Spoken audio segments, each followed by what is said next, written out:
धन्यवाद यीशु। Hallelujah. Hallelujah. So warm welcome to all of you. तो आप सभी का स्वागत है यहाँ पर।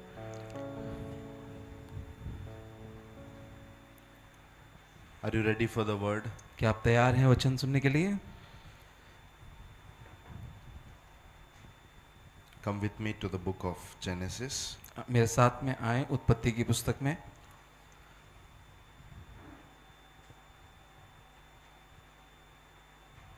Chapter number 47.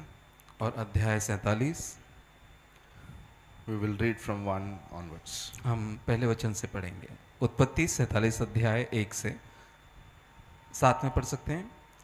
तब यूसुफ ने फिरौन के पास जाकर ये समाचार दिया, मेरा पिता और मेरे भाई और उनकी भेड़ बकरियां, गाय बैल और जो कुछ उनका है सब कनान देश से आ गया है और अभी तो वे गोशेन देश में हैं।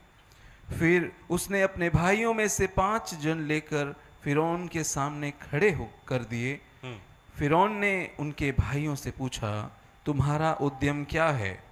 तो उन्होंने फिरौन से कहा, तेरे दास चरवाहे हैं और हमारे पुरखे भी ऐसे ही रहे हैं। फिर उन्होंने फिरौन से कहा, हम इस देश में परदेसी की भांति रहने के लिए आए हैं, क्योंकि कनान देश में भारी अकाल होने के कारण तेरे दासों को भेड़ बकरियों के लिए चारा न रहा, इसलिए अपने दासों को गोशेन देश में रहने की आज्ञा दे। तब फिरौन ने यूसुफ से कहा, तेरे पिता और तेरे भाई तेरे पास आ गए हैं और मिस्र देश में तेरे सामने पड़ा है। इस देश का जो कुछ अच्छा भाग हो उसमें अपने पिता और भाइयों को बसा दे, अर्थात वे गोशेन ही देश में रहे। और यदि तू जानता हो कि उनमें से परिश्रमी पुरुष हैं तो उन्हें मेरे पशुओं के अधिकारी ठहरा दे।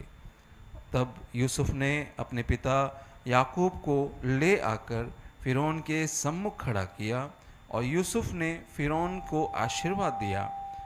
तब फिरौन ने याकूब से पूछा, तेरी आयु कितने दिन की हुई है? याकूब ने फिरौन से कहा, मैं 130 वर्ष परदेसी होकर अपना जीवन बिता चुका हूँ। मेरे जीवन के दिन थोड़े और दुख से भरे हुए भी थे और मेरे बाप दादे परदेसी होकर जितने दिन तक जीवित रहे उतने दिन का मैं अभी नहीं हुआ। और याकूब फिरौन को आशीर्वाद देकर उसके सम्मुख से चला गया।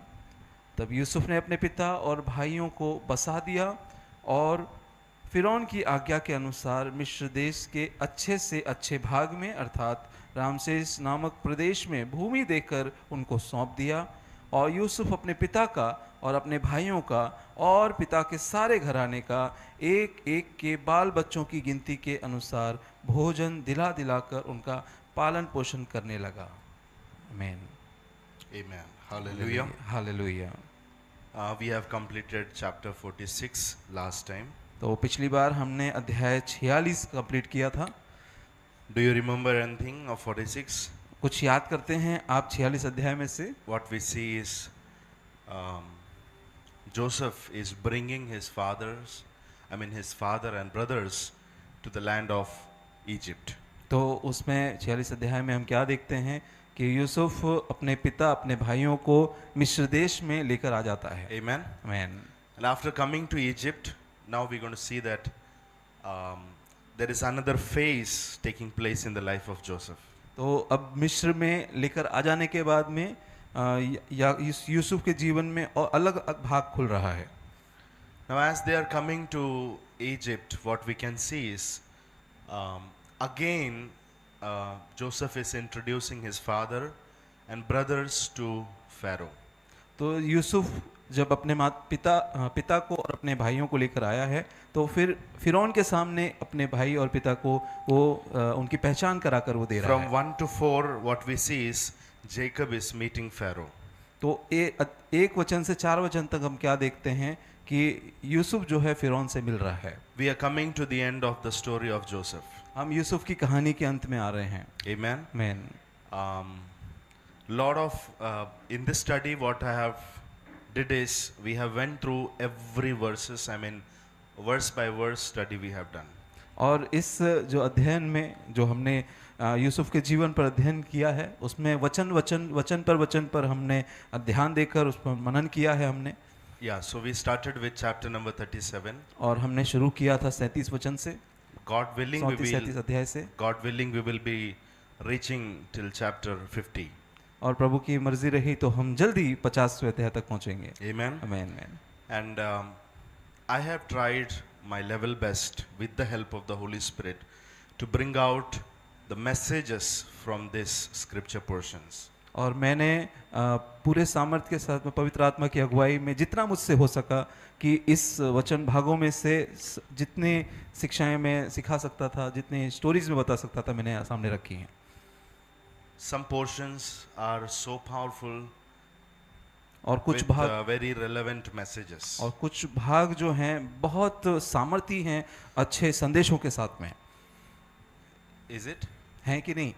Yes, those who are with me, they can correlate what I'm saying. और जो मेरे साथ में रहे हैं वो इसको समझ सकते हैं। Again, we are going to see 47, 48 till 50. और फिर हम 47 अध्याय, 48 अध्याय, 50वें अध्याय तक हम देखने जाएंगे। Already, what I can say is the best part is over. और वैसे ही पहले ही जो अच्छा उत्तम भाग था वो खत्म हो चुका है। Yes, because yes. Joseph is exalted. I hope you remember the three phases of life of Joseph. He is as a beloved son, then rejected slave, and then exalted ruler.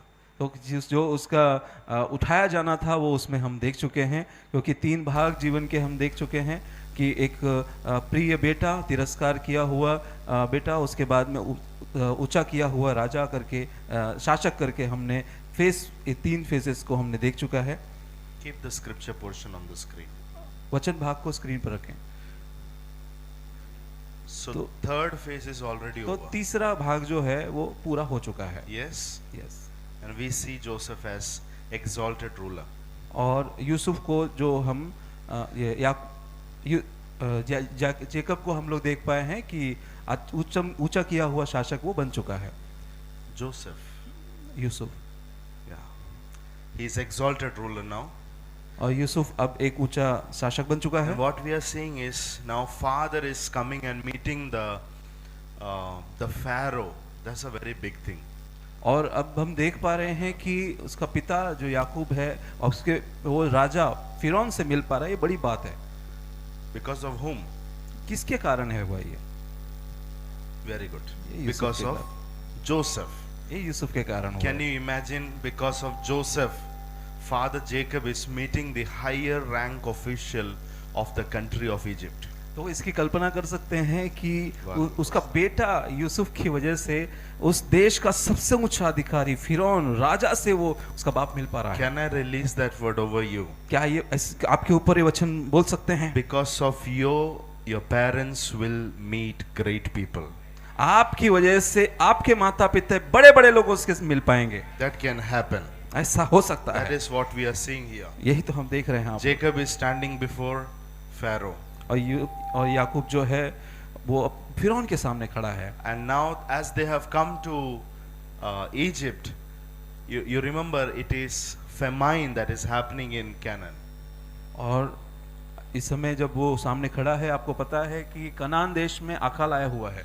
And now because of that famine they have come to Egypt. और उस अकाल की वजह से ये लोग Egypt में, मिस्र में आए हुए And now हैं। when they have come to Egypt, they need something to do. और अब जब वो मिस्र में आ गए हैं तो उन्हें कुछ तो काम धंधा करने की जरूरत है। Now Joseph is introducing the father and brothers so that they can get some job to do there. तो यूसुफ जो है वो फिरौन से मिलवा रहा है कि कुछ तो काम उन्हें मिले। And Pharaoh is saying that if your brothers are good, if they are qualified, if they are like, if they have good habit, if qualified to tend the sheep or cattle, herbs, they can do with my cattle. तो फिरौन उनसे कहता है कि यदि तेरे भाइयों में से कोई परिश्रमी पुरुष हो तो मेरे भी पशुओं की अधिकारी उनको ठहरा दे। So the work is given to the brothers. तो भाइयों को काम दे दिया गया है। And remember that these people are in Goshen.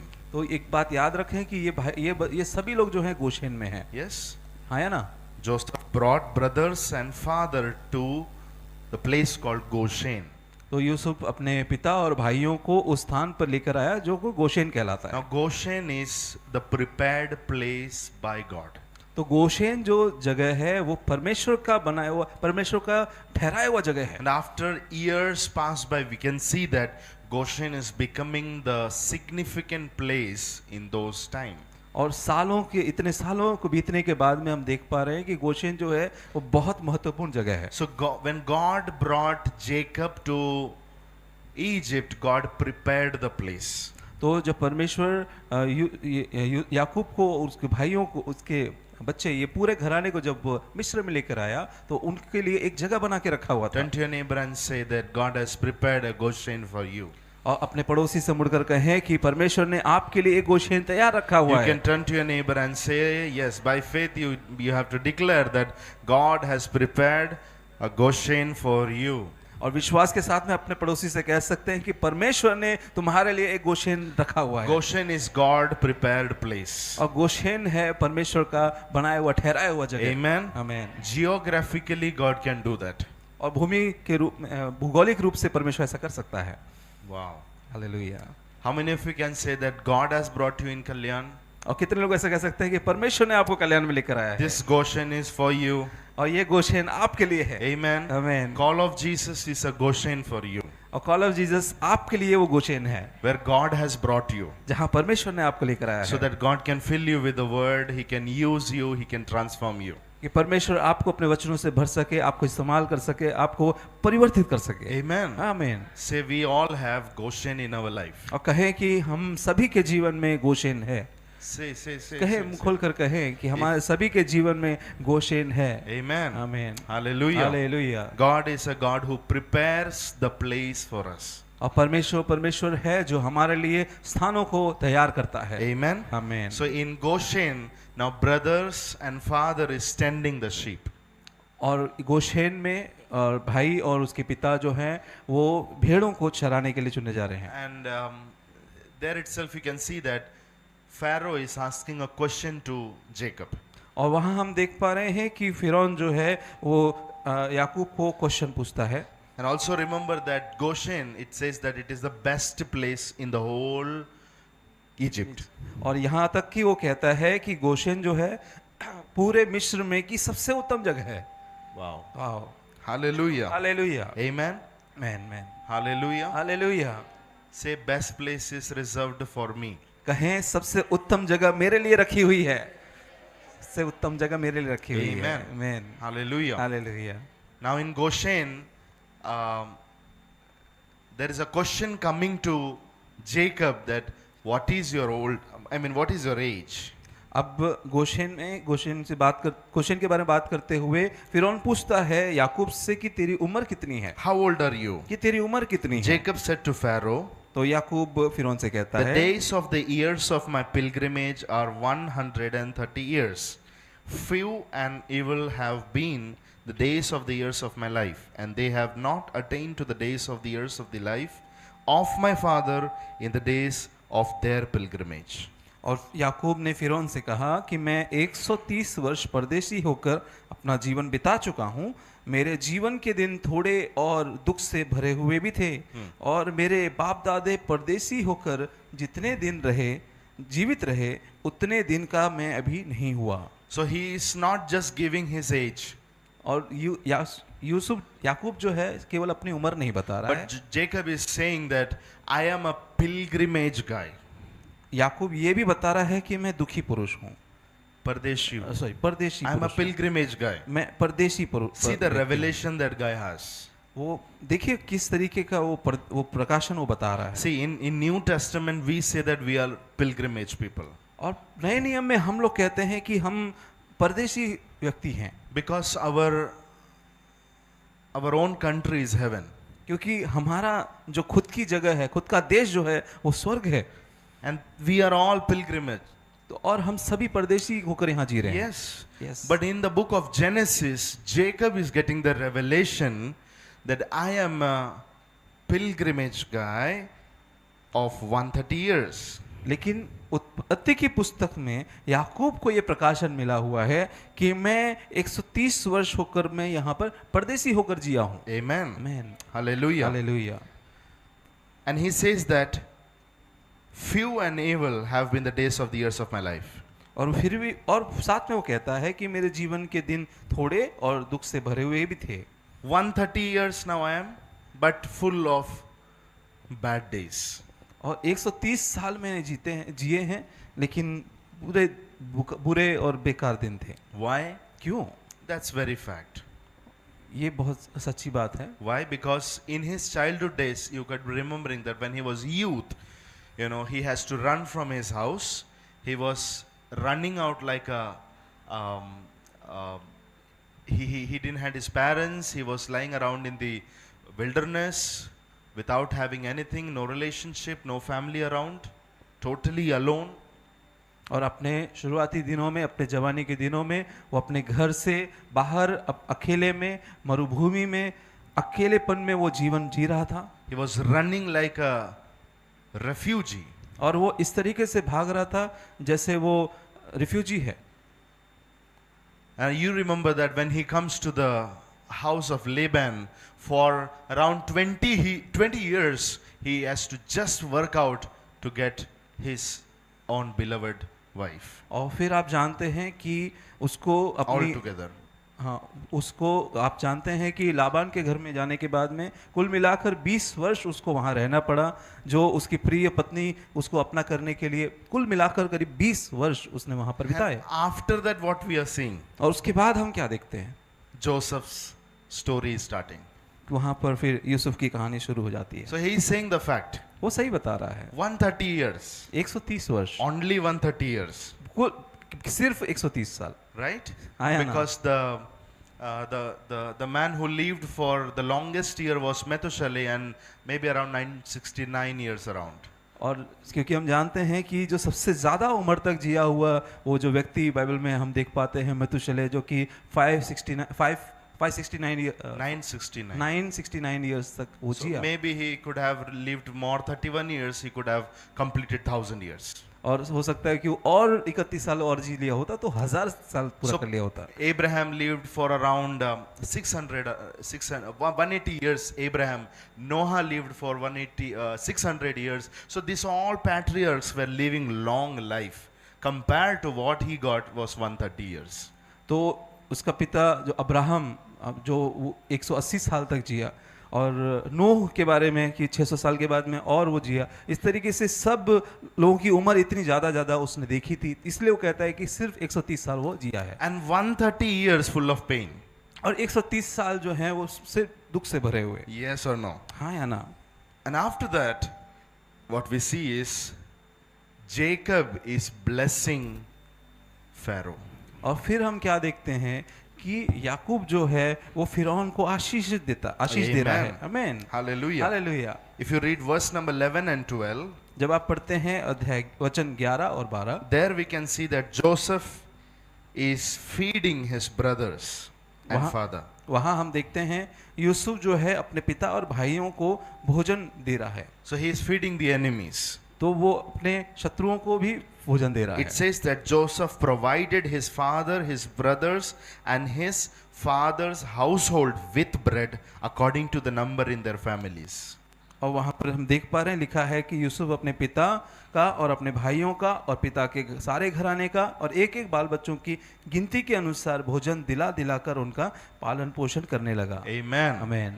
Joseph is feeding the family now. और यूसुफ जो है वो अपने पूरे परिवार का वो पालन पोषण कर रहा है। This is what we see with Jesus. और ये हम देख पाते हैं यीशु मसीह के साथ। Jesus feeded his own enemies. The one who were, put him on the cross, he was the one who was feeding them. और यीशु ने उन लोगों को भोजन खिलाया, वो लोग जो उसके शत्रु बन गए बाद में, वो जिन्होंने उसको क्रूस पर चढ़ा दिया। That's why the word of God says, if your enemy is hungry, feed them. इसीलिए तो परमेश्वर वचन कहता है जब तेरा शत्रु भूखा हो तो उससे भोजन खिला। Amen. आमीन। Now when we come to 13 and 14, और जब हम आते हैं 13 और 14 में, now what we see is there is a famine that is coming in the land of Egypt. वहाँ हम क्या देखते हैं कि अब वहाँ पर एक अकाल आ रहा है मिस्र देश में। Are you with me? क्या हैं आप साथ में? So first the famine was in Canaan. So these people, they came from Canaan to Egypt. For some months we can say that they were fed with bread. But now that same famine which was in Canaan, now it is found in Egypt. और पहले हम देखते हैं कि जो काकाल था वो कनान में था, और अब ये लोग जो कनान से अब मिस्र में आ गए हैं, कुछ महीने के बाद में आप समझ सकते हैं कि कुछ महीनों तक उन्होंने वो पालन पोषण वो सब खाना पीना खाया, लेकिन कुछ समय के बाद में फिर वहां पर मिस्र देश में भी अकाल आ गया है। Now there is no bread in Egypt. तो अब मिस्र में कोई भोजन नहीं रहा, Again Joseph is coming in the first role. और अब फिर से यूसुफ वहां पर आगे आकर खड़ा हो रहा है। It says that Joseph brought the money into the Pharaoh's house. और वहां लिखा है कि यूसुफ वो फिरौन के घर में से रुपया लेकर आया। So taking the money from the people, तो giving लोगों them the bread. तो लोगों से पैसा लेकर उनको भोजन खिला रहा है। Are you with me? क्या है साथ में? आप Respond please. प्रतिक्रिया दें। Yes, are you with me? हैं? Yes. So now he is taking the money, giving the bread. But there is a great thing that he is giving the money to Pharaoh. तो अब देख रहे हैं कि वो पैसे लोगों से ले रहा है और उनको भोजन दे रहा है, और यहाँ पर जो पैसे ले रहा है वो फिरौन को दे रहा है। What we see here is he is a hard worker, यह हम क्या देखते हैं कि वो मेहनत करने वाला व्यक्ति है, a brilliant administrator, और एक बहुत अच्छा व्यवस्थापक है, and a very honest worker. और एक ईमानदार मजदूर भी है। He is not taking the money to his hand, वो पैसे अपने हाथ में नहीं ले रहा है, but he is giving to Pharaoh. वो फिरौन को दे रहा है। He is not cheating the Pharaoh, वो फिरौन से चीटिंग नहीं कर रहा but he है, is standing there as a loyal employee even after reaching such a high post where he can do some hera-feri. वो वहाँ पर उस फिरौन के सामने एक ईमानदार कर्मचारी के रूप में खड़ा है। वहाँ पर उसको मौका है कि वहाँ वो कुछ हेरा फेरी कर सकता है। Many people are good in when they fail in life. कुछ लोग जब हारते तब अच्छे होते हैं. कुछ लोग जब हारते तो अच्छे होते हैं, They are good even, you know. But when they come into success, they are not able to handle it. लेकिन जब वो सक्सेस में आ जाते हैं तो वो उसको हैंडल नहीं कर पाते हैं। समझा आपने? कुछ लोग अच्छे हैं जब वो फेल हैं, जब उनको सक्सेस मिल जाती है तो सक्सेस हैंडल नहीं कर पाते हैं। It is not a big thing to get success. The big thing is to handle it wisely. और ये बड़ी बात नहीं है कि आपको सफलता मिल जाए, बड़ी बात उसमें है कि आप सफलता को हैंडल कर सकें। It is a big thing to stay in the character when the Lord has succeeded you. और ये बड़ी बात है जब आप उस स्वभाव में बने रहें जब परमेश्वर आपको उठाए। Even though you reach to a high post, never let your character be weakened up. और भले ही आप ऊंचे स्थान पर आप ऊंचे अधिकारी हो जाएं, लेकिन अपने स्वभाव को, अपने कैरेक्टर को, अपने चरित्र को बिगड़ने ना दें। Maybe some amount of money, hera-feri will not bring into the accounts. हो सकता है थोड़ा सा हेरा फेरी, थोड़ा सा पैसा इधर उधर वो अकाउंट में नहीं आएगा। Yes.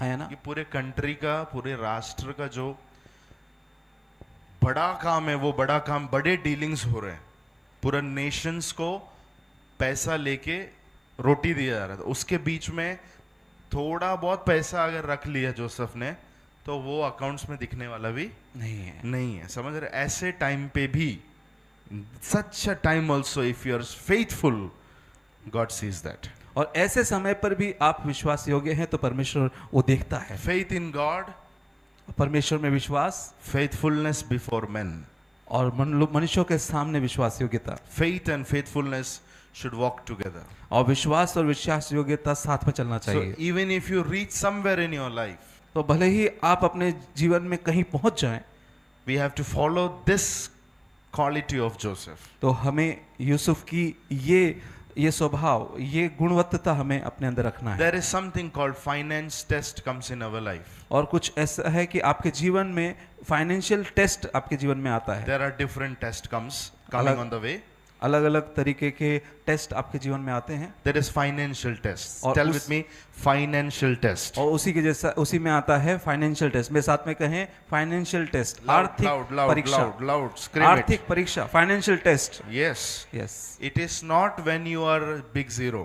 और ये तब नहीं है जब आप बहुत शून्य हैं, बहुत छोटे The हैं। test of finance comes when you are satisfied, when you are full, when you can show your disloyalty. और धन में या फिर फाइनेंस में परीक्षा तब आती है जब आप सेटिस्फाई हैं, आपको सब भरपूरी मिल रहा है और आप कुछ उसमें गड़बड़ी कर सकते हैं। Amen. Man, So that's why Bible says that be faithful in the least, so that the Lord can make you steward above many. इसलिए परमेश्वर का वचन कहता है कि थोड़े में विश्वासी रहो कि परमेश्वर तुम्हें और बड़ी चीजें दे सके। अधिकारी बनाए, अधिकारी बनाए, बहुत चीजों में अधिकारी बनाए, थोड़े में क्या रहो, विश्वास योग्य तो रहो। तुम्हें बहुत चीजों में विश्वास योग्य नहीं बोला, बहुत चीजों में अधिकारी अधिकारी बनाए। बनाएगा। मतलब 100 रुपया लेके आप वो 100 रुपए को कैसा डील करते हैं। एक व्यक्ति वो 100 रुपया लेके पूरा खर्च करता है, तो उसके हाथ में अगर 1 करोड़ रुपया भी आया तो वो 1 करोड़ को भी कैसा डील करेगा, जैसे 100 रुपए रुपए के साथ कर रहा था। समझ रहे? So faithfulness in the least, that is what we see here. इसलिए थोड़े में विश्वास योग्यता जो हम यहाँ पर देख रहे हैं, आर यू विथ मी? क्या है साथ से में? Faithfulness in the least. और मेरे साथ में कहें थोड़े में विश्वास योग्यता। So finance test can come on the way. तो आर्थिक परीक्षा आ सकती है। Maybe it is 5 rupees, हो सकता है केवल 5 रुपए की बात हो, maybe it is 10 rupees, हो सकता है केवल 10 रुपए की बात where you हो, can put in the pocket जो आप अपने पैर जेब में रख सकते हैं। when you're working in the church. जब आप चर्च में चल रहे हैं Maybe somewhere you get 10 rupee note. और कहीं पर आपको 10 रुपए का नोट मिल गया, 10 रुपए से क्या होता है, डाला पॉकेट में। समझ रहे? अले, That 10 रुपया can become a big problem. वो 10 रुपया बड़ी समस्या बन सकता है। So be faithful in the least. तो थोड़े में विश्वास योग्य रहें। I don't know, are you getting the message? मैं नहीं जानता आप समझ रहे हैं क्या वचन को। So what you're hearing now, take a decision. Yes, Lord, I will be faithful in finance test. तो जो आप सुन रहे हैं, आप एक निर्णय लें कि हाँ प्रभु, मैं फाइनेंशियल टेस्ट में मैं विश्वास योग्य रहूंगा। Hmm? When you're in a big problem, when you have no money and you find money of your father and mother in your bedroom. और जब आप बड़ी समस्या में हैं और पैसे आपको की पैसे की ज़रूरत है। ज़रूरत है, उस समय पर आपको दिखाई दिया कि मम्मी पापा का कुछ पैसा रखा हुआ है बेडरूम में। If you take father, mother, they will not get to know. अगर आप उसमें से कुछ लेते हैं तो माता पिता को पता नहीं चलेगा, But you failed in the test. लेकिन आप टेस्ट में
ये यूसुफ जो है वो अपने लिए कुछ नहीं रख रहा है, क्योंकि अभी हमने जो सुना कि विश्वास योग्यता उसमें है कि आप अपने लिए नहीं रखते हैं, बल्कि जिसने आपको काम पर रखा है, जो आपके अगुए हैं, जो अगुए आपके ऊपर हैं, ठहराए हुए हैं, उनके लिए आप पूरा दे देते हैं। 50% अपने पास नहीं रखते, अपने पास कुछ रखने के लिए, जैसे फिरौन यूसुफ ने नहीं बोला कि मुझे थोड़ा सा भूमि दे दे, मुझे कुछ ले ले, लेकिन उसने पूरा का पूरा फिरौन को दे दिया। amen. आमीन। And also there is one thing that he is thinking about the future. और इसके साथ में ये भी है कि वो भविष्य के बारे में सोच रहा है, Actually he is raising the fund in the government. बल्कि वो ये कर रहा है कि गवर्नमेंट को वो धन, वो गवर्नमेंट के खजाने में वो धन ला कर दे रहा है। He is saying bring the tax. वो कह रहा है कि अपना लगान, अपना टैक्स ला कर दो, 20% टैक्स भरो, ताकि फिरौन का जो गवर्नमेंट है वो गवर्नमेंट में हमेशा धन रहेगा। Hallelujah. Are you with me? क्या है साथ में आप? आगे जाके अगर कभी अकाल आया तो गवर्नमेंट फंड में से, अब सिंपली बोला जाए तो रिलीफ फंड जो होता है, जैसे गवर्नमेंट के रिलीफ फंड में से निकाल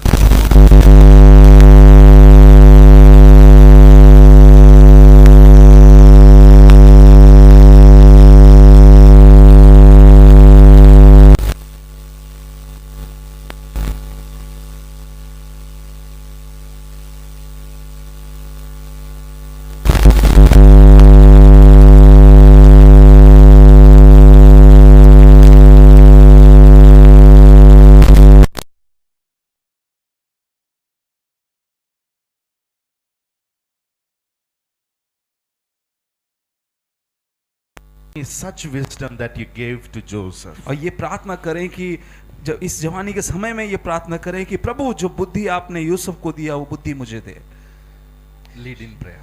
प्रार्थना करें, उससे प्रार्थना करें, हृदय खोलकर उससे प्रार्थना करें कि प्रेमी परमेश्वर खुदावंद, जैसे यूसुफ के जीवन में प्रभु आपने अपनी बुद्धि से उसे भरा, खुदावंद उस लोगों की समस्याओं के लिए वो समाधान रहा प्रभु, उसी तरीके से बुद्धि और समझ का आत्मा प्रभु तू मुझे दे परमेश्वर।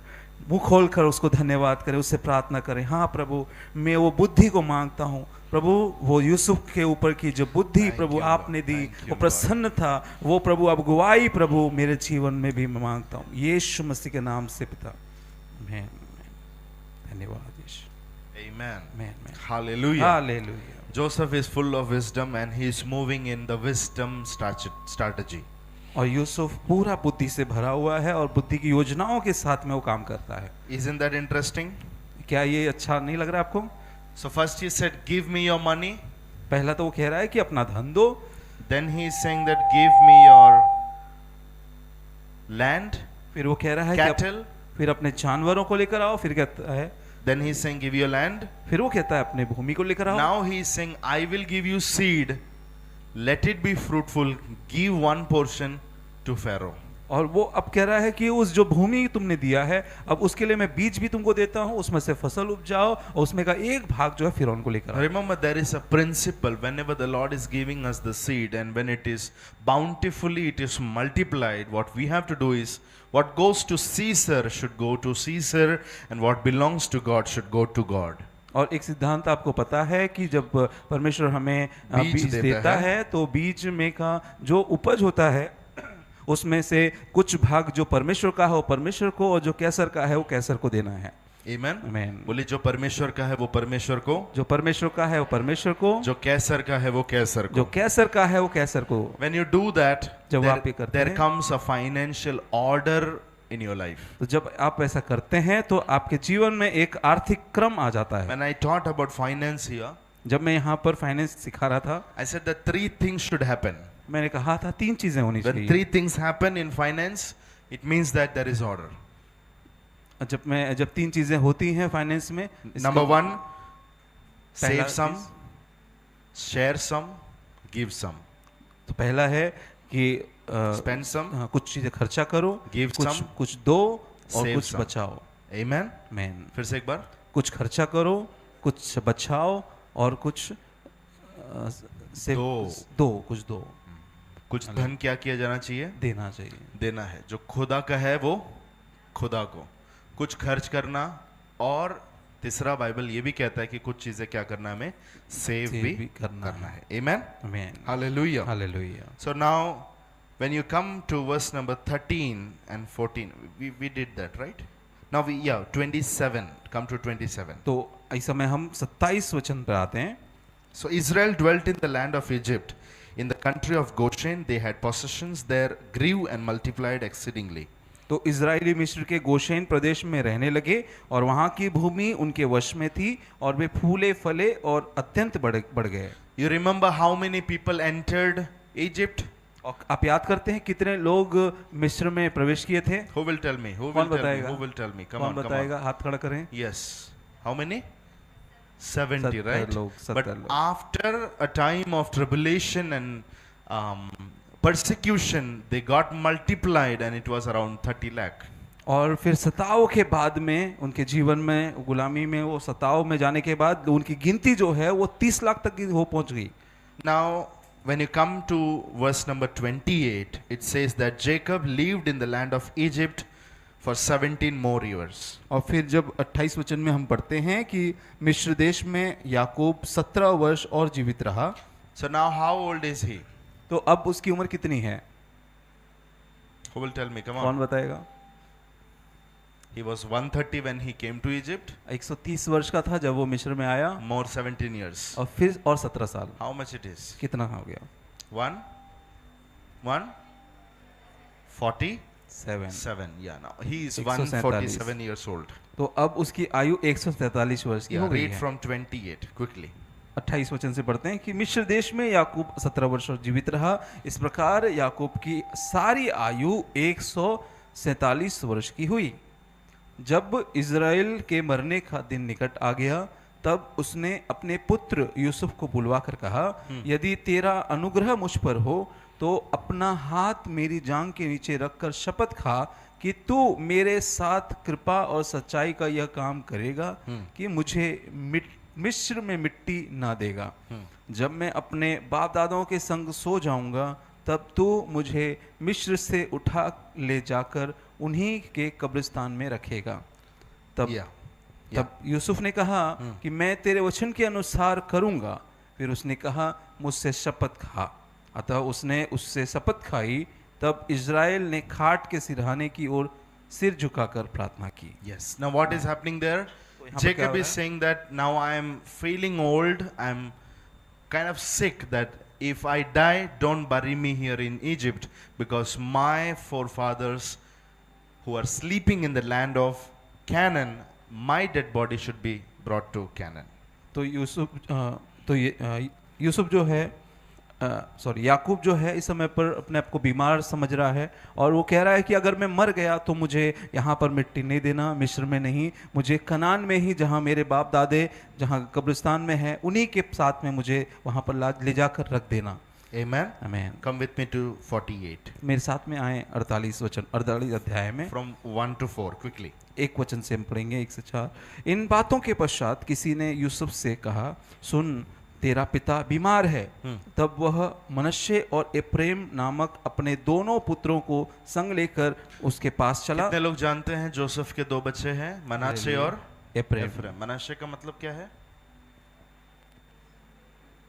भूल जाना, राइट? मनाशे का मतलब, एफ्राइम का मतलब फलवंत होना, राइट? तो क्या हमने सीखा था? जब हम भूलते हैं तब परमेश्वर हमें क्या करता है? फलवंत करता है। मनाशे का पैदा होना जरूरी है, तब एफ्राइम हम देख पाते हैं। आमीन।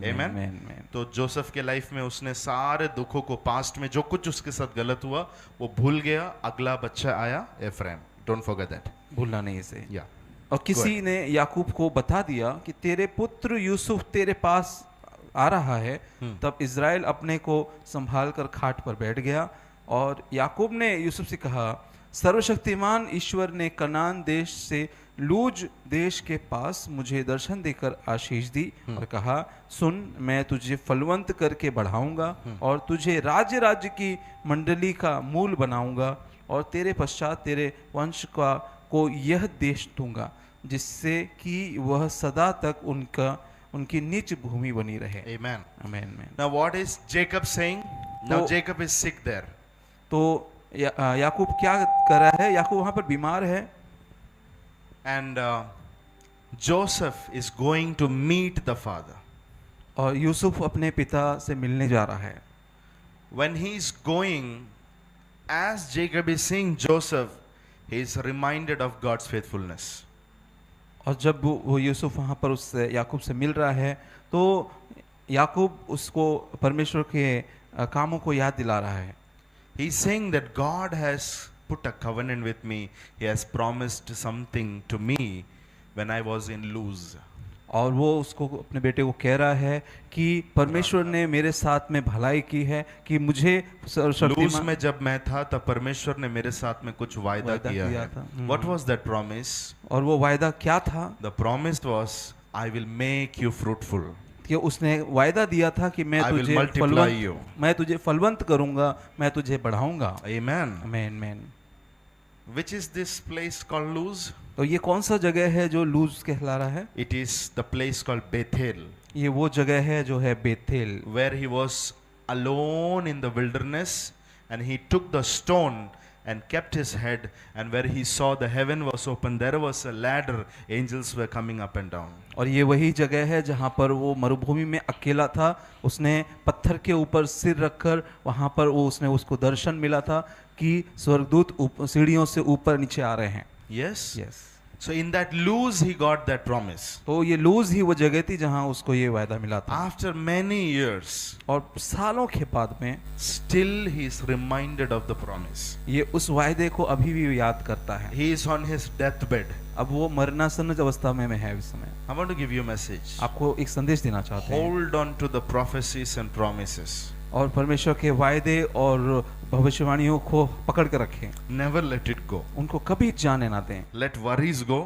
और चिंताओं को जाने दें। Let anxiety go. और चिंता को जाने दें।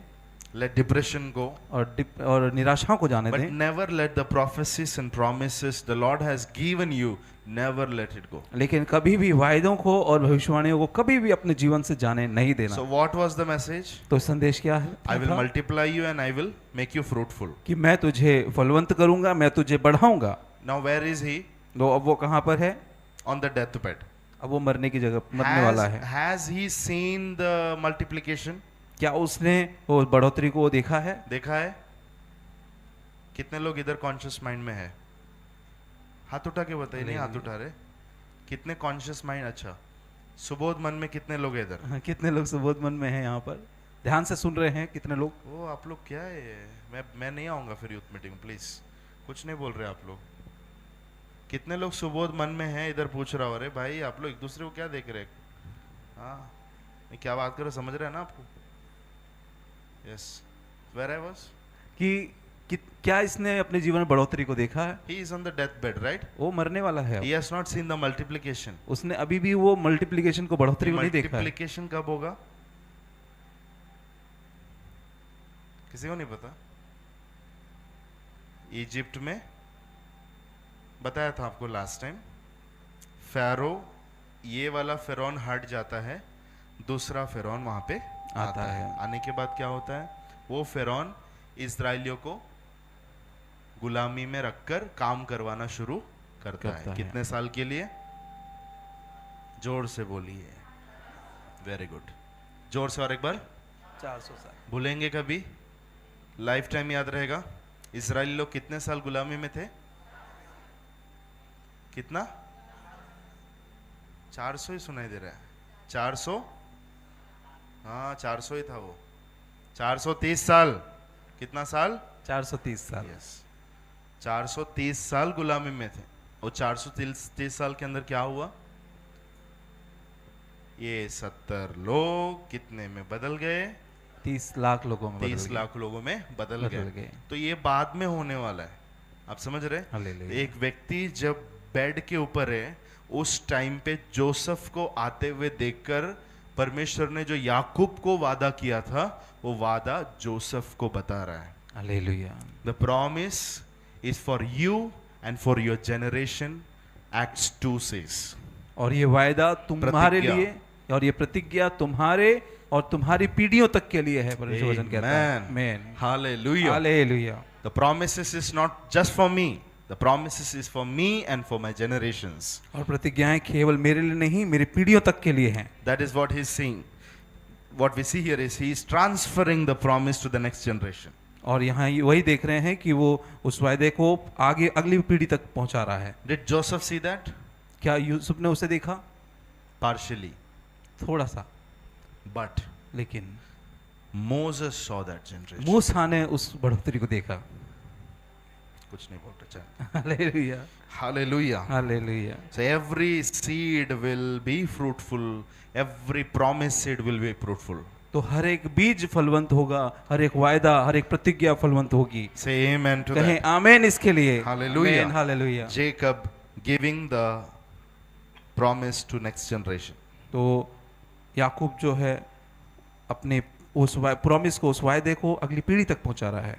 Amen. Amen. When you read 5 and 6, जब आप पढ़ते हैं 5 और 6, now he is releasing the blessing to Ephraim and Manasseh. तो वो एफ्रेम और मनश्शे के ऊपर आशीष बोल रहा है। याकूब को कितने बच्चे थे? वो भी नहीं पता। Very good. कितने थे? कोई एंजल बात कर रहा है क्या इधर से? कौन बोल रहा है? आप लोग बोल रहे हैं? हाँ, कितने थे? 12 बच्चे थे। इतना डरते क्यों आप लोग? हालेलुया। बोर्ड एग्जाम चल रहा है। हेलो, कितने थे? 12 थे, right? But now, see what is happening. Something unusual is happening which never happened in the past history, in the present history of Bible. और कुछ चीजें ऐसी हो रही हैं जो पहले कभी नहीं हुई और इससे पहले भी कभी देखी नहीं गई। Now, Jacob is looking at Joseph and he's saying that now you have 2 sons, Manasseh and Ephraim. I am going to give them the inheritance equal with your brothers. और याकूब जो है वो कह रहा है तेरे 2 बच्चे हैं एप्रेम और मनश्शे, इनको मैं भाइयों के बराबर भाग में उसकी आशीष दे रहा हूँ। समझ रहे हैं? हालेलुया। याकूब के जो 12 बच्चे हैं वो 12 बच्चों को जो मिलना चाहिए उसी के बराबरी में नाती पोते, क्या बोलते, पोते, राइट? नाती पोते। जो 2 पोते लोग हैं उन पोते को याकूब दादाजी देने की बात कर रहे हैं। Hallelujah, hallelujah. Hallelujah. Jacob is saying that when I was in Canaan, in absence of me, you got 2 sons. और याकूब कह रहा है कि जब मैं कनान में था तो मैं जब नहीं था यहाँ पर तब तुझे 2 बच्चे हुए हैं। To two sons, just like Reuben and Simeon, I'm going to give the inheritance. और रूबेन और सिमोन के जैसे उनको भी मैं इसका भाग दे रहा हूँ। So 12 sons became 12 tribe, right? तो 12 बच्चे जो हैं 12 गोत्र बन गए। इज़राइल के कितने गोत्र हैं? 12 12 गोत्र कहाँ से आए? याकूब के 12 बच्चों 12 बच्चों से, राइट? तो ये 2 भी आ रहे हैं। कौन? एफ्राइम और मनाशे। मनाशे भी। तो कितना होना चाहिए? 14? 12 + 2 14? यस, 14 सही है। Yes. लेकिन यहां पर परमेश्वर एक गेम कर रहा है। Hallelujah. Through Joseph 2 tribes are coming in one line. और यूसुफ के It means द्वारा that in Joseph only there will be 2 tribes. और यूसुफ के अंदर से 2 जातियां निकल रही हैं, 2 गोत्र बाहर। 2 गोत्र बाहर आ रहे हैं। Hallelujah. It is double blessing. ये दुगनी आशीष है। Hallelujah, hallelujah. रूबेन का एक गोत्र है, सिमियोन का एक गोत्र है, गाद का एक गोत्र है, ऐसे जितने भी बच्चे हैं, जूडा का एक गोत्र है, सबका एक गोत्र रहते समय जोसेफ का अगर आप देखेंगे तो जोसेफ में परमेश्वर ने 2 गोत्र रखे। हालेलुया। किसी को नहीं मिला हुआ समस्या अगर तुझे मिला है, हालेलुया। डबल ब्लेसिंग परमेश्वर ने रखा हुआ है। आमेन, आमेन, आमेन, आमेन। बोलिए मेरे साथ में, दुगनी आशीष रखी हुई है। दुगनी आशीष रखी हुई है। आमेन, आमेन, आमेन, आमेन। एक गोत्र ही बहुत होता है, हालेलुया। लेकिन एक गोत्र नहीं। जोसेफ के थ्रू कितने गोत्र बाहर आ रहे हैं? दो दो गोत्र। गोत्र। तो कभी कंफ्यूज नहीं होना कि 14 थे करके, लेकिन 14 नहीं है। There are only how much? 12 tribes, but in Joseph there are 2 tribes. और 12 ही गोत्र हैं, लेकिन 12 में यूसुफ के अंदर से 2 गोत्र और भी। My question is why it is not 14? तो मेरा प्रश्न है कि क्यों ये 14 नहीं है? God is limiting the list with 12 tribes. और परमेश्वर जो लिस्ट है उसको 12 तक ही सीमित रख रहा है। Why? क्यों? I will just give you quickly the list. इसका कारण का लिस्ट आपको जल्दी से देना चाहता हूं। 12 shows the government in Bible. और 12 जो है वो अंक वो सरकार का या फिर शासन का अंक बताता है। Heavenly government का नंबर है 12. आमीन। स्वर्गीय क्या है? गवर्नमेंट का नंबर है 12। Yes, that's why there are 12 tribes. इसी कारण से 12 गोत्र हैं। When Jesus came, when he was establishing the kingdom, he selected exactly 12 disciples. और जब यीशु आए और यीशु ने अपना राज्य स्थापित कर रहे थे तो उसने 12 चेले रखे। And in Bible you can say 12 princes of Ishmael. Ishmael में से आए हुए 12 राजा लोग। और फिर इस्माइल में से आए हुए 12 राजा लोगों को भी देखते हैं। We can see 12 pillars on Moses' altar. और मूसा के तंबू में 12 खंभों को भी हम देखते हैं। देख रहे? Hallelujah. There are 12 breastplate on the high priest. और महायाजक के 12 stones. हाँ, महायाजक के कपड़ों के ऊपर 12 पत्थर भी जड़े हुए हैं। It shows that a priest carries the government of God. और इसका मतलब है कि वो जो महायाजक है वो परमेश्वर के राज्य को लिए हुए हैं। In the holy place there were an order to keep 12 bread. और पवित्र स्थान में 12 रोटियां रखने का जगह है। 12 silver platter. और 12 चांदी की प्लेट्स भी रखने का है। Amen. Man. So in tabernacle also the things have to be kept in number 12. तो तंबू के अंदर भी चीजें 12 अंक के साथ में रखी हुई हैं। During Solomon times there were 12 governors. और सुलेमान के समय में 12 गवर्नर्स हुए थे, रखते थे। 12 stones on Elijah's altar. The altar he made to bring the fire, there were 12 stones kept in line. और एलिया की वेदी के ऊपर भी 12 पत्थर रखे हुए थे। In Solomon's temple there were 12 singers. और सुलेमान के मंदिर में भी 12 Singers, musicians. म्यूजिशियंस थे। 12 in each group. और हर एक ग्रुप में 12 थे। So if there are choir members, there will be 12 choir members. तो वहाँ पर 12 स्क्वायर मेंबर्स हैं, तो 12। If there are guitar playing people, so there will be 12 people carrying the guitar in the holy place, I mean in the temple. तो सुलेमान के मंदिर में 12 के अंक में वो लोग का ग्रुप होता था। जैसे 12 लोग गिटार पे हैं और सिंगर्स 12 हैं, इस तरीके से 12 अंक थे। 12 memorial stones. और 12 याद के पत्थर।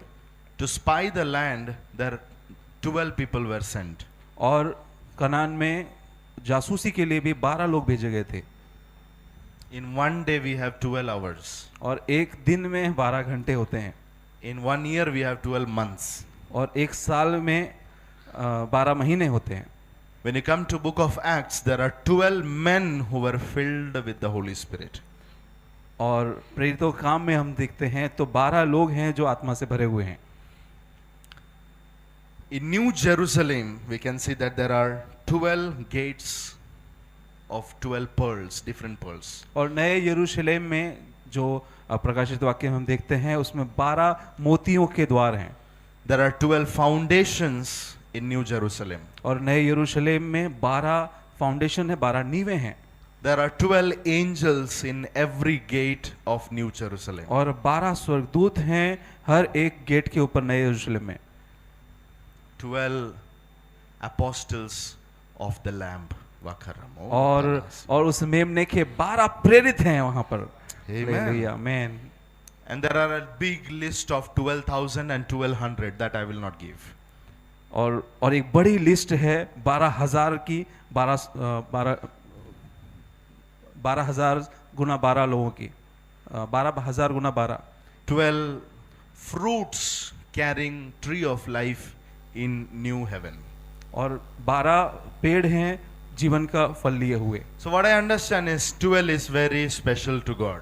इसका मैं क्या समझता हूँ, इसका मतलब कि 12 जो है परमेश्वर के लिए बहुत महत्वपूर्ण अंक है। Anyone here something related to 12 in your life?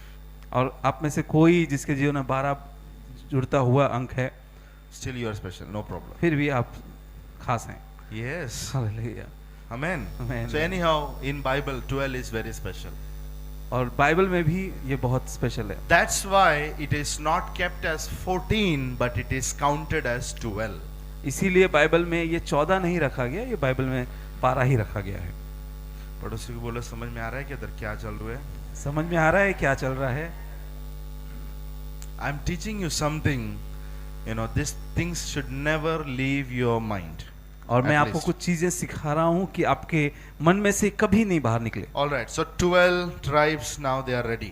तो अब ये 12 गोत्र जो हैं वो तैयार हैं। Amen. Amen. Come with me to verse number 7. मेरे साथ में आए 7 वचन में। Come on, quickly we will read 7 and we will जल्दी से हम close. पढ़ते हैं कि जब मैं पद्दम 7, 8, 7 और 9, 8 3 से। words, yeah.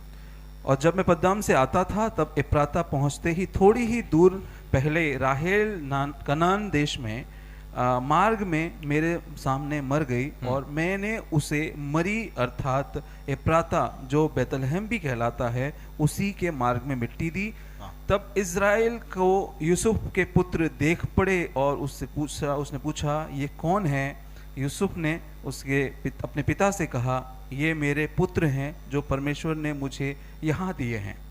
उसने कहा उनको मेरे पास ले आ कि मैं उन्हें आशीर्वाद दूं।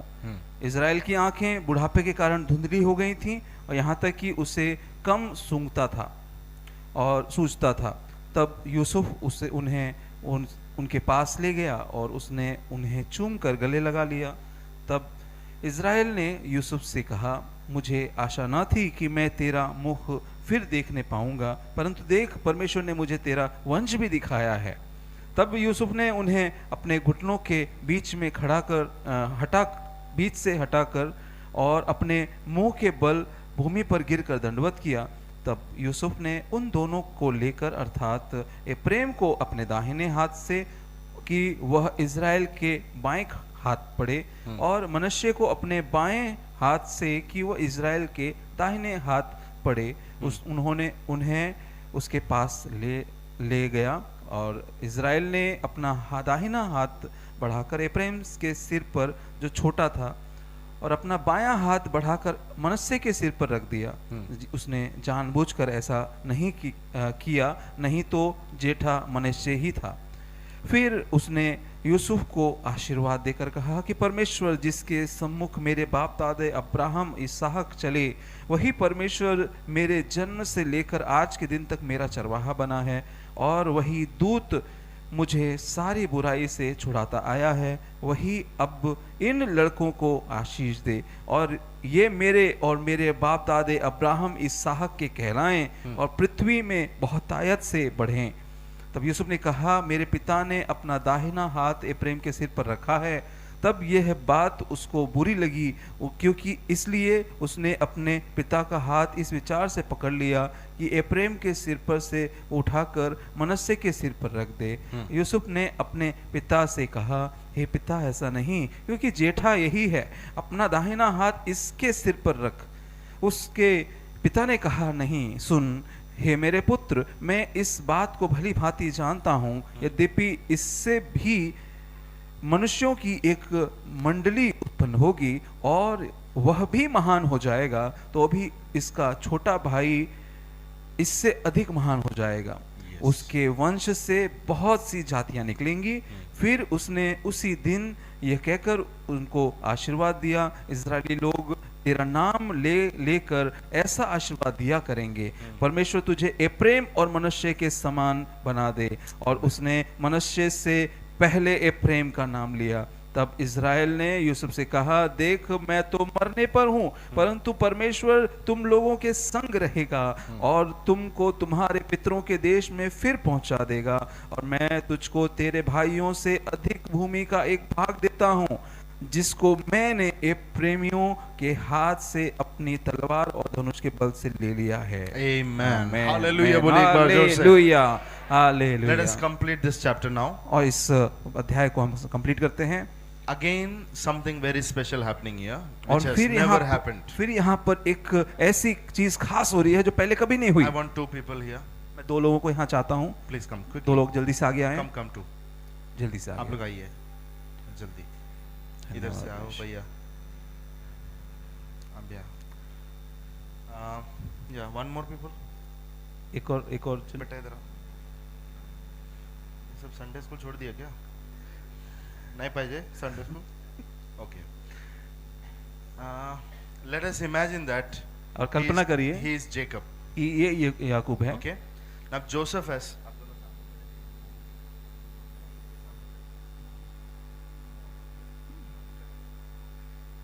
has come to meet father, right? और याकूब जो है यूसुफ जो है याकूब से मिलने के लिए आया Now है। Joseph is actually he came with the 2 children so that his children will be getting blessed कि वो with grandfather. अपने बच्चों को वो लेकर आया है अपने दादाजी के पास में, मतलब उन बच्चों के दादाजी के पास में कि उनसे आशीर्वाद पाए। Do you believe in fatherly blessings? क्या आप विश्वास करते हैं पिता के द्वारा Parental blessing? माता पिता के द्वारा जो आशीष Spiritual मिलती है father's blessing? और आत्मिक माता पिता के द्वारा मिलने वाली आशीषों से, That is the scene here. ये वही Now चीज़ हो Joseph रही is है। standing there. और यूसुफ वहां पर खड़ा है। Now Jacob is saying, your mother died. You remember how your mother died because of some incident happened. We are not getting deep in it. और याकूब कहता है कि वहाँ हमको पता है तुम्हारी माँ किस तरीके से मरी, हम उसमें से नहीं जा रहे। And God has been so faithful. He will surely multiply. और परमेश्वर हमारे साथ में विश्वास योग्य रहा है, वो जरूर तुम्हें बहुत बढ़ाएगा। Without knowing that Manasseh and Ephraim is standing in the room, the Holy Spirit is taking the charge. और बिना जाने कि वहां पर मनश्शे और एफ्रेम आए हुए हैं, पवित्र आत्मा ने वहां पर ताबा ले लिया। याकूब का ताबा ले लिया। याकूब का ताबा ले लिया। He is not able to see. वो वहां देख नहीं पा रहा है। He is very sick. वो बहुत बीमार है। Any moment he can die. और किसी भी क्षण वो मर सकता है।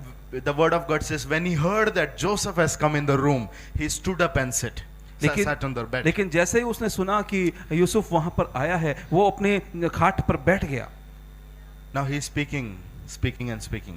और अब वो बोल रहा है। And he is coming to Manasseh and Ephraim. और अब वो मनश्शे और एफ्रेम के पास आता है। He is saying that I will make Manasseh and Ephraim give the inheritance equal to other brothers. Your other brothers. मतलब जो चाचा बोल देंगे क्या? ये है ना? चाचा। चाचा लोग को जो मिलने वाला है वही किसको मिलेगा? इन बच्चों मनाशे और को एफ्रेम को को मिलेगा। ये सब बात बोल के होने के बाद मम्मी के बारे में बताया कि तुम्हारी मम्मी रेचल जो है मर गई, ऐसे ऐसे डेथ हुआ था उनका वगैरह बोलने के बाद में तुरंत जो है पवित्र आत्मा याकूब का ताबा ले रहा है। और याकूब बोलते समय पर जोसेफ बता रहा है, Joseph is saying that daddy, Ephraim and Manasseh is also standing near you, कि पापा एफ्रेम और मनश्शे भी आपके पास में खड़े हुए हैं। Now from his heart he is blessing Manasseh and Ephraim. और अपने हृदय से वो मनश्शे और एफ्रेम को आशीष दे रहे हैं। अकॉर्डिंग टू ज्यूइश कल्चर, और यहूदियों की परंपरा के अनुसार, they will use their right hand, तो वो अपने दाहिने हाथ को इस्तेमाल करते हैं। राइट हैंड और right side is very important in Bible. और दाहिना हाथ या दाहिनी तरफ बड़ा महत्वपूर्ण है बाइबल के अनुसार। When you read Psalms 45, और जब आप भजन संहिता 45 पढ़ते हैं, there it says that the bride is sitting right side to the groom. कि जो दुल्हन है वो दुल्हे के दाहिनी ओर बैठी है। Jesus is sitting at the right hand side of the father.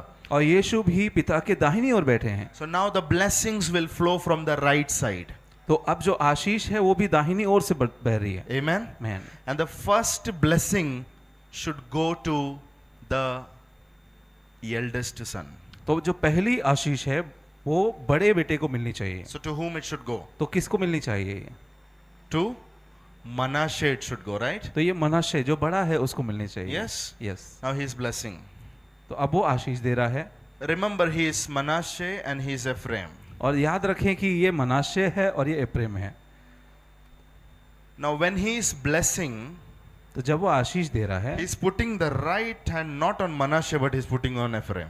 तो अब वो Wow. अपना हाथ जो है, दाहिना हाथ, वो मनाशे पे नहीं रख के वो एफ्रेम पे रख रहा And है, he is putting his left hand on Manasseh. और अपना दूसरा बायां हाथ वो मनुष्य पे रख रहा है। Wow. Can you see the coordination of the Holy Spirit क्या- in that moment? क्या आप पवित्र आत्मा का वो तरीका देख पा रहे हैं वहां पर कैसे कर रहे हैं? So Joseph thought that because he's old, he didn't recognize, he didn't recognize Manasseh, something wrong has happened. तो यूसुफ जो है उसको ऐसा लगा कि शायद बुढ़ापे की वजह से वो समझ नहीं पा रहे हैं कि मनुष्य कौन है, प्रेम कौन है। So what he did is, तो उसने क्या किया, he tried to exchange the hand. तो उसने कोशिश किया कि वो हाथ जो है वो दूसरे बच्चे के ऊपर रख दिया जाए, वो So- बदलने की कोशिश किया। So suddenly Jacob is saying that no, don't do that. It is not by mistake. It is from the inspiration. तो याकूब जो है वो उसे तुरंत उसको रोकता है कि नहीं ऐसा नहीं है, ये गलती से नहीं हुआ है, There is something, yeah. इसकी मुझे अगुवाई हुई इसलिए मैं कर रहा हूँ। Because the Lord is going to bless Ephraim. क्योंकि प्रभु जो है एफ्रेम को बहुत आशीष करने जा रहा है। And again the hand is reversed back. और फिर वो हाथ जो है वो वैसे ही हो गए। Seniority doesn't matter. और कितने बड़े हैं वो जरूरी नहीं है। Seniority doesn't matter. जिसको पवित्र आत्मा देखता है उसके ऊपर impartation आता है. The fatherly impartation is not falling on Manasseh, but it is falling on Ephraim. और वो पिता की आशीष जो है वो मनुष्य पे नहीं आ रही है, वो एफ्रेम पर आ रही है। Ephraim, not biologically, but in spiritual terms, Ephraim is becoming the firstborn. और शारीरिक रूप में नहीं, लेकिन आत्मिक रूप से एफ्रेम जो है वो पहलौठा बन रहा है। Hallelujah. There is one more same character in Bible. और इसी तरीके का एक और व्यक्ति है बाइबल में, He is David. और वो है Daud. He hallelujah. was the youngest among brothers. और दाऊद जो है अपने सभी भाइयों में सबसे छोटा था। Thank you so much. God bless you. He was the youngest among all brothers. और अपने सभी भाइयों में वो सबसे छोटा था। But Bible says, I will give you some scripture. लेकिन बाइबल बताती है, तो उस कुछ वचन भाग आपको देंगे। Come with me to 1 Samuel मेरे साथ में आए पहला शमूएल 16:11. 16:11। Psalms 89:27. लिख के रखो. भजन लिख के रखिए, भजन संहिता 1 Samuel 16:11. पहला शमूएल 16:11 Psalms 89:27. और भजन संहिता 89 और उसका 27। David was the firstborn. और दाऊद जो है वो पहलौठा था, पहला He was made firstborn. वो He was the पहलौठा youngest. बन गया था, वो सबसे छोटा था लेकिन वो पहलौठा बन गया। Another is Ephraim. और दूसरा है ये Ephraim. You can get one more scripture. और एक और वचन लिख सकते हैं, Isaiah 7, यशायाह 7 8 verse.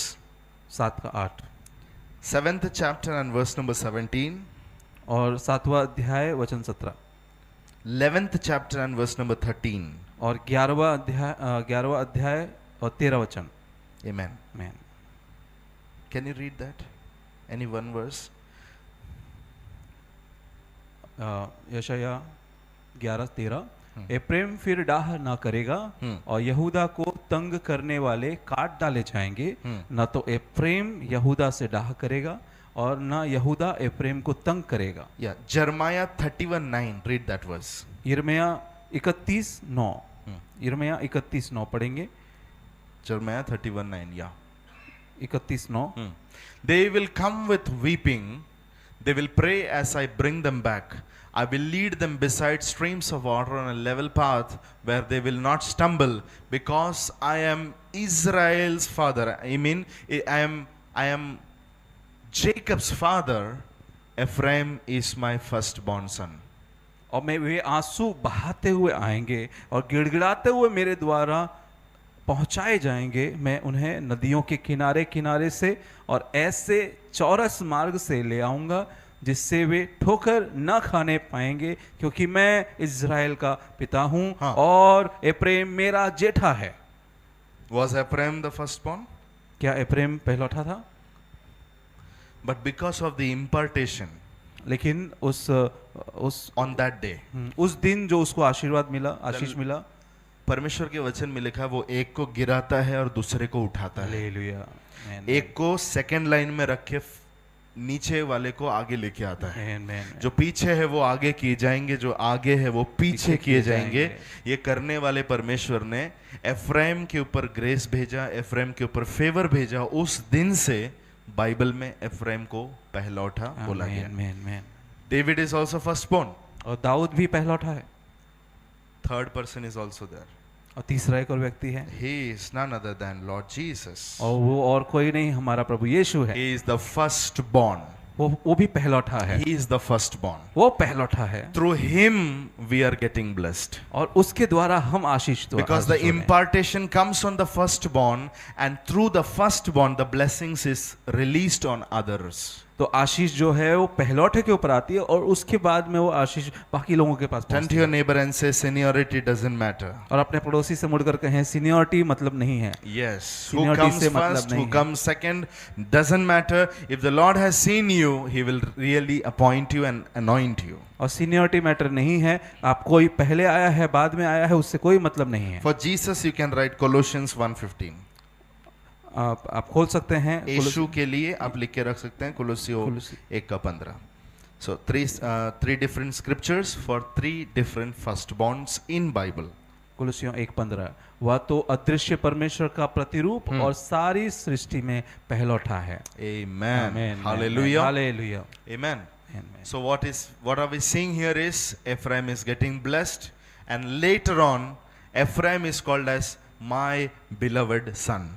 तो हम क्या देख रहे हैं, एप्रेम ने आशीष पाया, और बाद में वो उसके लिए कहा गया कि एप्रेम मेरा प्रिय है, वो मेरा जेठा है। Now there are lot of things connected with Ephraim. और बहुत सारी चीजें जुड़ी हुई हैं एप्रेम के साथ। I don't have that much time to share here. Maybe next time I will be sharing the blessings of Ephraim. और मेरे पास इतना समय नहीं है, हो सकता है अगली बार हम उन बातों को हम सीखें कि एप्रेम के द्वारा एप्रेम की आशीषों के बारे में।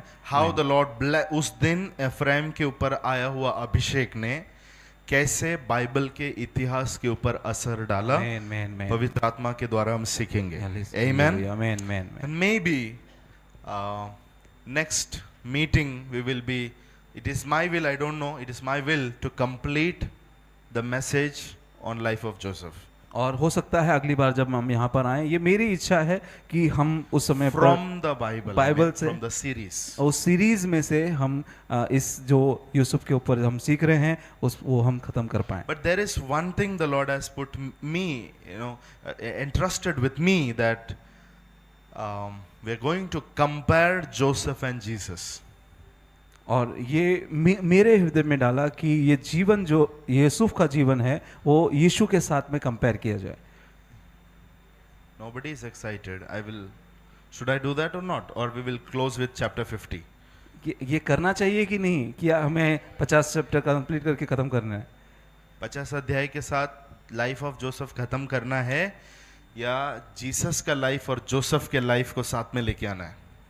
यस, साथ में लेकर आना है। Yes. Amen. So God willing, next meeting God willing, we will complete it, and one more meeting we will have for life of Joseph, where I'll be just giving you the comparison of Joseph and Jesus. तो प्रभु की मर्जी रही तो अगले बार जब हम आएंगे उस समय पर ये जो सीरीज है ये खत्म करेंगे, उसके बाद में एक सेशन जो यूसुफ और यीशु के जीवन को कंपेयर करते हुए हम सीखेंगे। There are 50 similarities. और 50 सिमिलैरिटीज हैं, समानताएं हैं। It is not shocking you? क्या ये आपको चौंका नहीं रहा है? And there is only one person in whole Old Testament who carries such resemblance with Lord Jesus Christ. और पुराने नियम में एकलौता ही एक व्यक्ति है जो कि इस तरीके से समानता पाता है, यीशु के साथ ऐसा समानता पाता है। हालेलुया, आमेन, हालेलुया, आमेन, हालेलुया, आमेन। सो जो भी लोग स्टार्टिंग से इसमें यात्रा कर रहे हैं, मैं विश्वास करता हूँ 37 चैप्टर से हमने शुरू किया, आज हमने 48 देखा है, 48 तक, right? Yes. So I believe it has blessed you, और मुझे उम्मीद है कि आपने आशीष पाया है। And God willing we will be releasing this videos on YouTube. और प्रभु की मर्जी रही तो ये वीडियोस हम YouTube पर भी रिलीज करेंगे। Man man. and you will be revising it again. और आप उसे फिर रिवाइज करेंगे। This can be your story. ये आपकी कहानी हो सकती है। Amen. Man man. You will not forget that. आप भूलेंगे नहीं इसे। Maybe after 20 years you will say our pastor taught about the life of Jesus. 20 साल पहले सिखाया था हमको। और हो सकता है 20 साल बाद आप याद करें कि उस समय पर हमारे पास्टर ने हमें ये सब सिखाया था। And you will see that what you learned and received 20 years back, it is manifesting in your life. और फिर आप याद करेंगे ये कि 20 साल ये कोई रोकड़ा नंबर नहीं है। I'm just saying it, okay? It can happen next year also. और ये कभी कभी भी भी हो हो सकता सकता है। लेकिन जरूर से ये मैसेज को अंदर लीजिए। कितने लोगों के पास इसका नोट्स पूरा है? 1 साल लिया हमने? 1 साल? 1 साल पूरा। कौन सा महीने में शुरू किया था ये? जून जुलाई? ओके। किसी के पास है? कब से बेटा? 1.5 years. When we started this, you have that date? कब शुरू हुआ था? पहला शुरुआत का डेट बताइए। 1.5 years is too long, but yeah. Okay. So, we have took time to explore in this 10 chapters. तो हमने काफी समय लिया है इन 10 अध्यायों में से गुजरने में। The inspiration the Lord gave me was there are only 3 characters in Bible about whose sins and mistakes are not mentioned. और बाइबल में 3 ही किरदार लोग हैं जिनके पापों के बारे में जिक्र नहीं है। Yes. Who are those 3 people? वो कौन से 3 लोग हैं? You remember? Joseph, Yusuf, Daniel, Daniyal Samuel. और शमूएल। That's how my fingerprint went to Joseph. इसलिए मेरी उंगलियां यूसुफ के ऊपर गईं। And we collected lot of things. तो हमने बहुत सारी चीजें को जोड़ा है। Amen. Man man. So be grateful to God, okay? परमेश्वर के आगे धन्यवादी रहना मैन मैन मैन। कि खुदा आपको ये सब कुछ सिखाया है यस लॉर्ड। और ये आपके जीवन का एक हिस्सा बनना है। Man man man. ये टीचिंग्स को ऐसे ही सुन के हाँ ऐसे करके छोड़ना नहीं, लेकिन ये अपने जीवन का एक हिस्सा बनाना है। Man man.